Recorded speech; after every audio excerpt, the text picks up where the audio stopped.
Imagine two people being handed the same box of seeds on their very first day of work. The first person scatters every seed across a concrete floor, hoping a garden will somehow appear on its own. The second plants each seed in the soil, waters it, and waits patiently. 10 years later, one person is left holding nothing but an empty box. The other is standing in the shade of a tree he planted himself. Here is the strange part. In real life, both people earn the exact same salary every month. The first still lives paycheck to paycheck. One unexpected bill or one broken down car is enough to throw his entire life into chaos. Money comes and goes as quickly as water slipping through his fingers. The second lives very differently. He is not a millionaire. He does not own a mansion or a supercar, but he sleeps well every night. He is not weighed down by debt. He has an emergency fund. He has time for his family. And every year, his freedom grows a little more. The strange thing is, neither of them has ever earned more than the other. So what created such a wide gap between their two lives? More than a century ago in Japan, a very simple philosophy began answering that question, and it may completely change the way you think about money. If you have ever worked hard and still watched your money disappear before the end of the month, stay with me. What you are about to hear may change the way you define wealth. When we look at those two lives, most of us reach the same conclusion. The second person must be earning more, and that is the trap. It is what millions of Americans believe. When money feels tight, they think they need a bigger paycheck. When debt starts piling up, they believe a better job will fix everything. But if their habits stay the same, a higher income only makes money flow faster through the same old holes. Someone earning $60, 0, 0, 0, a year can still live with constant anxiety. Someone earning less can quietly build an emergency fund, create stability, and gain the freedom to choose. Wealth does not begin with the number on your paycheck. It begins with the gap between how much money comes in and how much you keep. But in the modern world, that gap is being erased by something even more dangerous than a low salary. Money has become invisible. You tap your card to buy coffee. You press a button to order dinner. You open Amazon, and the item arrives the next day. No cash ever leaves your hand. There is no moment of hesitation, just a notification. And then the decision fades from memory. Companies call it convenience, but to the brain, it is frictionless spending. When you pay with cash, you can see your wallet getting thinner. When you use Apple Pay or a credit card, the feeling of loss is dulled. By the end of the month, the statement finally arrives. But by then, those choices have already become debt. If this has ever happened to you, leave a 1-inch the comments. Sometimes, the first step toward keeping more of your money is simply admitting that you never saw it leave. More than a century ago, the Japanese created a simple method for making money visible again. That method is called kakeibo. In 1904, Tani Motoko, Japan's first female journalist, developed a way to manage money using the simplest tools possible. A notebook and a pen. No apps, no spreadsheets, no flashing charts. Every expense had to be written down by hand. When you write, delivery fee, shiime yuan, or free trial, I forgot to cancel, shibame yuan. The transaction is no longer an invisible number on a screen. It becomes evidence of a decision you actually made. That is the power of Kakeibo. It does more than track where your money went. It makes you slow down before the money leaves your hands. For the Japanese, managing money is not a battle to force yourself into a miserable life. It is the art of bringing awareness back to every small decision. The notebook's real power begins when you ask yourself 4 questions at the start of each month. How much money do I have? How much do I want to set aside for the future? How much do I have to spend to live? And what will I change before this month is over? Those 4 questions sound simple, but they force you to decide in advance instead of looking back after the money is already gone. Most people do the opposite. They get paid, spend first, and then hope something will be left to save at the end of the month. Usually, nothing is. Not necessarily because they earn too little, but because their money was never given a clear job. Kakebo reverses that order. It turns saving, from whatever happens to be left over, into a commitment. Money is no longer divided according to how you feel from one day to the next. It is divided according to a plan you wrote while your mind was clear, but setting a goal is still not enough. To hold on to that money, you have to change your priorities the moment your paycheck arrives. The moment your paycheck arrives. Kakebo asks you to do what most people keep putting off. Pay your future self first.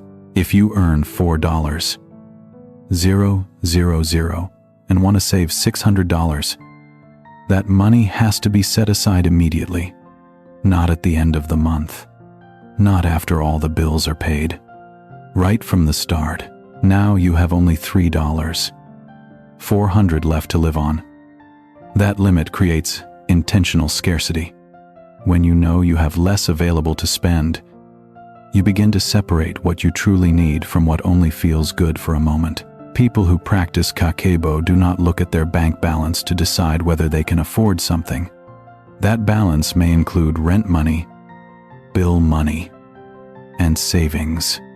Your budget is the real number that matters, but for a budget to mean anything, every dollar you spend must be placed into one of 4 clear categories. Kakebo divides all spending into 4 groups. The first keeps you alive: housing, food, utilities, transportation, and medicine. The second makes life more enjoyable: dining out, shopping, drinks, and apps. This is where small expenses begin to eat away at bigger goals. The third helps you grow: books, classes, art, and experiences that broaden your mind. The final category protects you from the unexpected: car repairs, gifts, broken equipment, and other surprise expenses. Every evening, you place each expense into its category. When one category starts to swell, you begin to see what has been controlling you. If you already know which category has been quietly taking away from your future, leave a 2 inches. The comments. Identifying the right leak is the moment you can begin to seal it. But knowing where your money goes is still not enough. You also have to stop yourself from taking more once the limit has been reached. Kakebo solves that problem with a limit you can see and touch. At the beginning of the month, you withdraw the exact amount set aside for food, entertainment, and shopping, then divide it among separate envelopes. When you want to eat out, the money comes from the dining envelope. When you want to buy something new, it comes from the shopping envelope. When an envelope is empty, the spending stops. No credit cards, no borrowing from next month, no promising yourself you will make up for it later. A physical limit forces you to choose. If you spend your entire entertainment budget during the first week, the next 3 weeks will feel very long. That discomfort is real. But it is also what teaches you to control your impulses. You can use separate accounts with fixed amounts instead. But cash is more powerful because, as the bills grow thinner, you can feel your freedom slipping away. An envelope can stop your hand, but it cannot silence the desire in your mind. Kakebo's next rule does not try to destroy desire. It simply makes desire wait. When you see something that is not an essential need, you do not buy it right away. You write the item in your notebook, record the price, and wait 30 days. During that time, the first wave of emotion begins to fade. You realize that you may not truly need the new coffee maker, the new headphones, or the item flashing a 40% discount.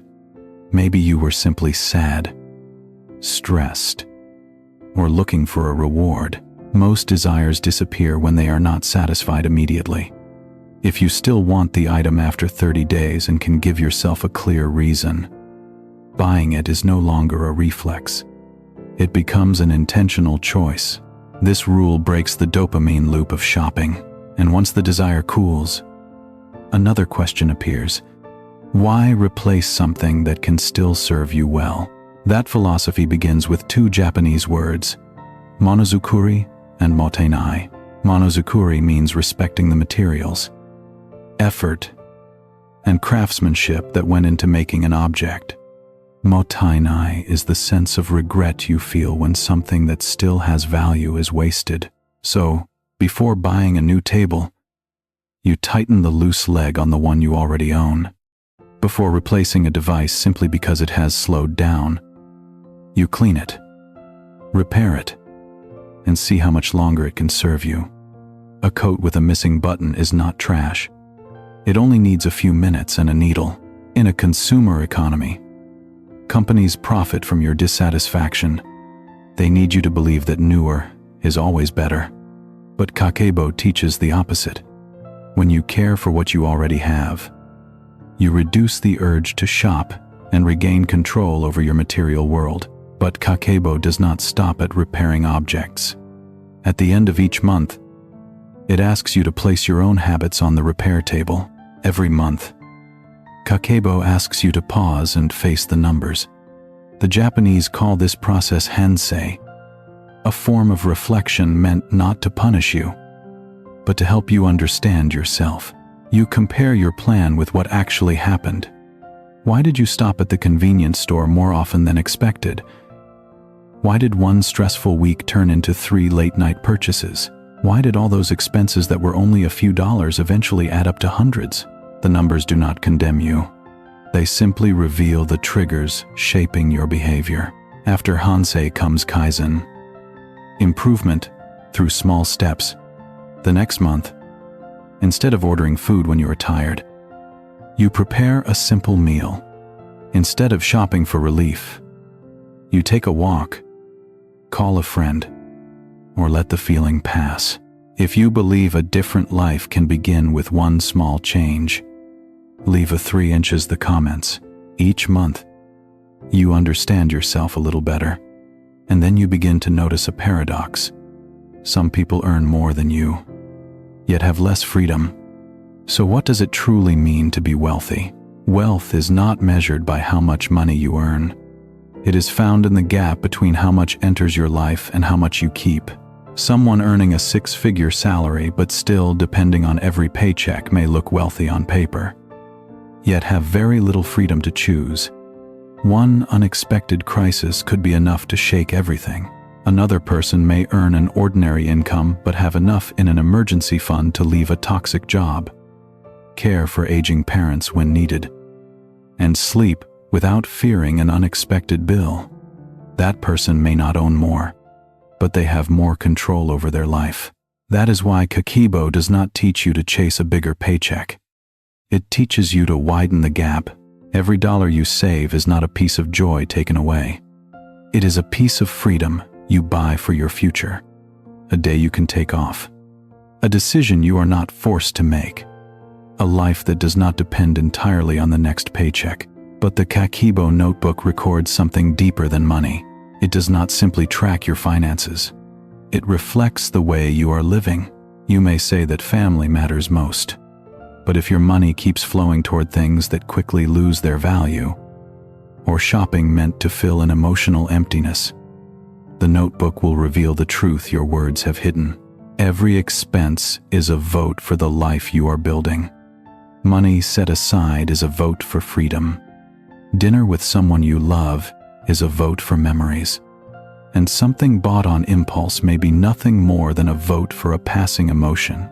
Kakebo does not ask you to make your life smaller. It asks you to make sure that what you buy supports the life you truly want to live. When your money, your time, and your values all move in the same direction, wealth is no longer something you have to chase. It becomes the way you live each day. And now, only one step remains to turn that philosophy into action, starting tomorrow. Live by Kakebo for 7 days. You do not need a spreadsheet. All you need is a notebook and complete honesty. Every time money leaves your hands, write it down. A parking fee, a subscription that renewed automatically, a meal you bought in a hurry, something you ordered at midnight. Do not judge yourself. Just observe. After 7 days, sit down with your notebook. Circle the expenses that were necessary. Underline the ones that brought real value. Then look closely at the purchases driven by stress, loneliness, or habit. You may not be wealthier after 1 week, but you will be able to see the path that makes you poorer every day. And once you see that path, you have the power to choose another direction. If this story helped you see a new possibility, share it with someone who is tired of living paycheck to paycheck, and subscribe to the channel. Each week, we will explore another Japanese philosophy that can help make modern life calmer, freer, and more intentional. Wealth begins when you stop letting money decide how you live.